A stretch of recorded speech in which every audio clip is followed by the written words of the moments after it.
For our last question today, Jean-Louis asks, Charles, why did Quebec abandon a core element of its heritage with the Quiet Revolution, and how can she regain her Catholic heritage? Well, that is a very good question, Jean-Louis. And I will tell you firstly, vive la survivance. Having said that.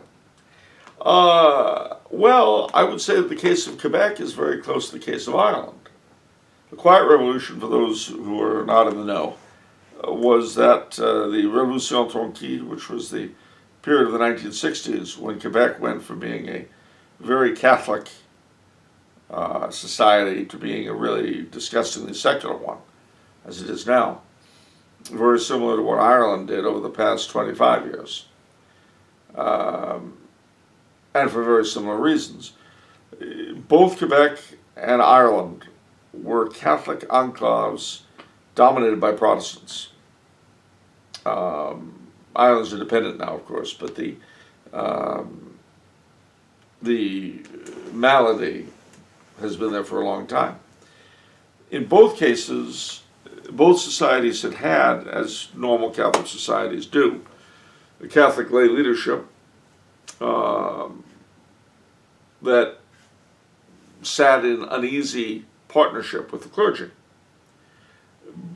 And this is a very difficult thing for us to understand today, I suppose. But just like men and women are in a continual uneasy relationship, and not one that you can solve, you see. You work around it, you compensate for it, you deal with it.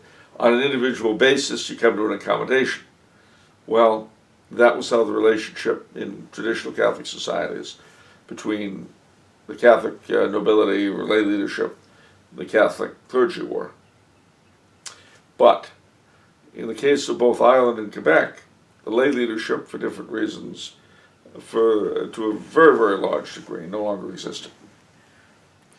And that left the clergy as the leadership of the Catholic community. When eventually a new lay leadership developed, it was anti-clerical. I don't know what lay leadership means. What does that mean?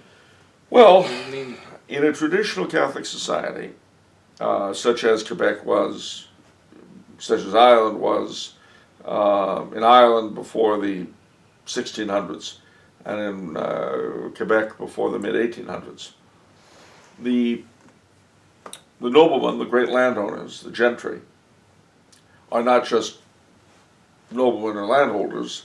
They play a big part in the community. Very often the captain of the militia, the head of the parish council, the local big man. Okay. And obviously on a provincial level and on a national level, this gets reproduced. So in Catholic Europe, you'd have your great nobility of the realm, your dukes and people like that, going down all the way to the local squire, which is one measly little manor house, looking after his own affairs and the affairs of the local church and the local village. So they were the ones who basically provided the lay leadership of the Catholic society. When that was gotten rid of, for various reasons, it meant that the clergy had to assume both the role of religious leaders and temporal leaders. Okay. Now the problem with that is that they're not really suited to it.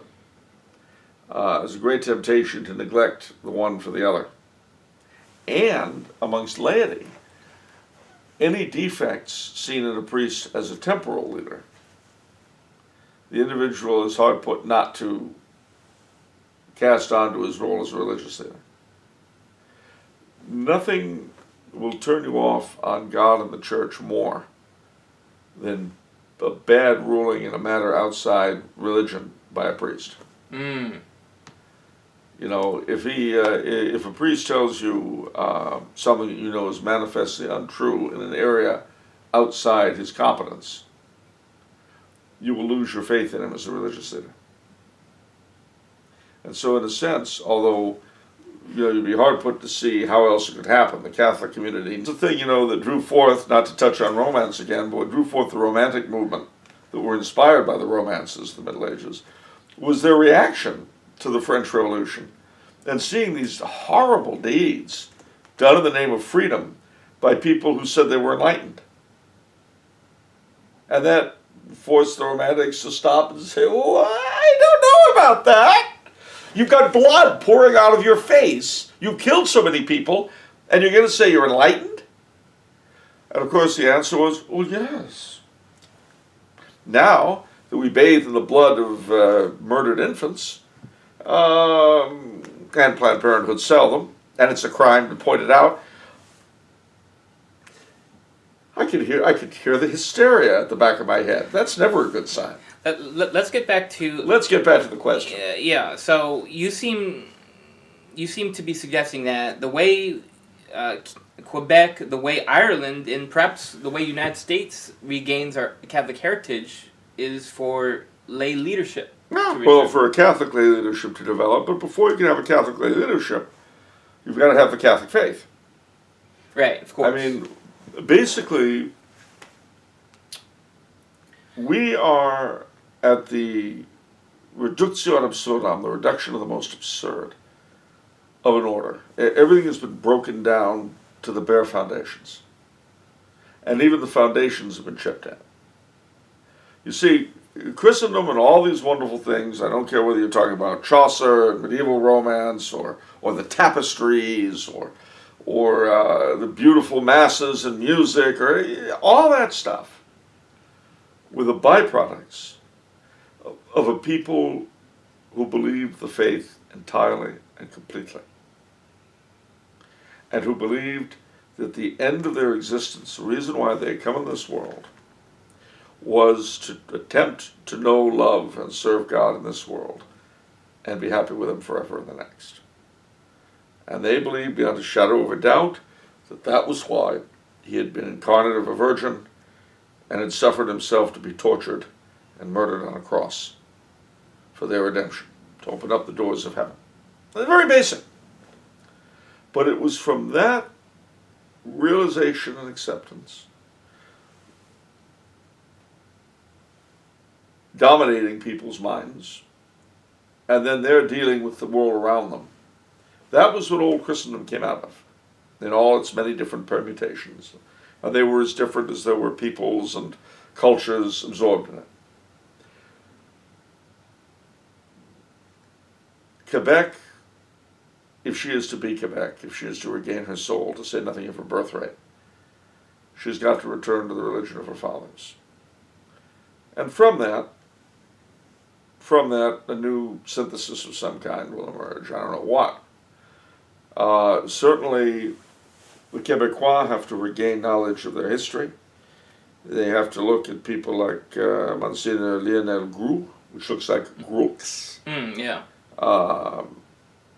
They've got to begin to look at people like Duplessis, not as evil, terrible monsters, but as men who were trying to do the best they could in a world that was working against them.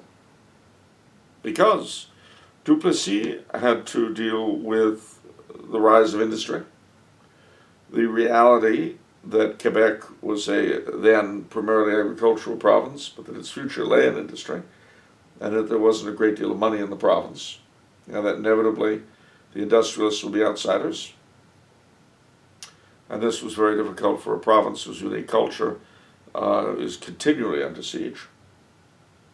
You know, when the French Canadians, my ancestors among them, came to New England, we had a saying, qui perd sa langue perd sa foi.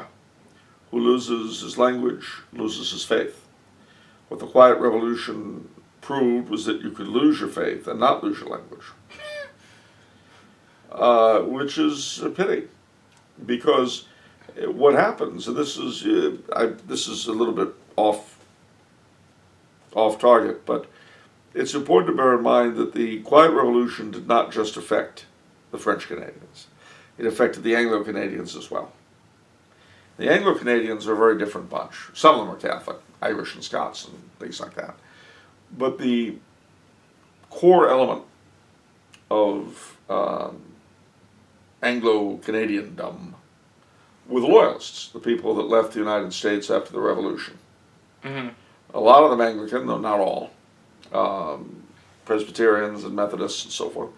And they basically struck a bargain with the French Canadians, which was they would coexist in a united loyalty to the king and not being American. And that was pretty much what they had in common. That was it. That was all there was. Okay. But both of them, there was no way they could survive without that partnership. And the experience of the French Canadian in New England, in the United States, almost total assimilation, shows you what would have happened had that not been the case. I see. I mean, when I was born, there was still an awful lot left of French New England. It's almost all gone now. Not completely. And the further north you go, the more there's left. But the price of assimilation into American society was very high. Yet, this is the terrible thing. The Quebecois, who still pride themselves on retaining the language, are Americans in everything but language. They've lost their souls. Wow. The Anglo-Canadian, contrariwise, what was the essence of Anglo-Canada? Well, really, it was loyalty to the monarchy. That was it. And some sort of Christianity. There was a Tory tradition that was a very specific thing, very much connected to high Anglicanism, and epitomized by a fellow called George Grant, Lament for a Nation.